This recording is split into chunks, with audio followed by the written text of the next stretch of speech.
mga ka-sweetie, i-share ko lang sa inyo ang bagong renovation ng time zone.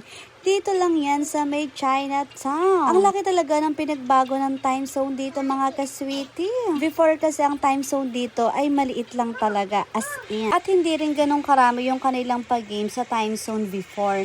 Ngayon, OMG, napakadaming choices mga ka-sweetie. Mas mag-i-enjoy na ang mga Junakis nyo dito mga ka-sweetie dahil ang daming pagpipilian compare before. At nakakatuwa pa mga ka-sweetie dahil mas updated na rin ang kanilang card ngayon. Hindi na rin hassle yung ticket na lumalabas sa mga machine kapag naglalaro ka.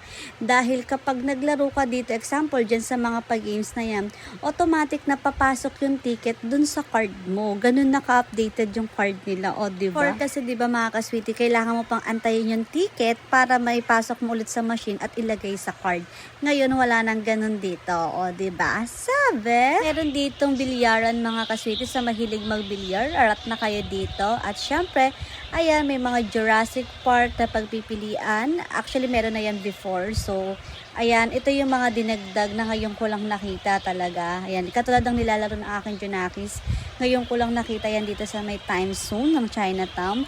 So, ayan, ang daming choices dito mga ka-sweetie. Kaya sa mga malapit dito sa Chinatown or sa mga gustong pumunta ng Chinatown, ayan, mas pinalaki na ang time zone dito. So, ayun lang. Thank you.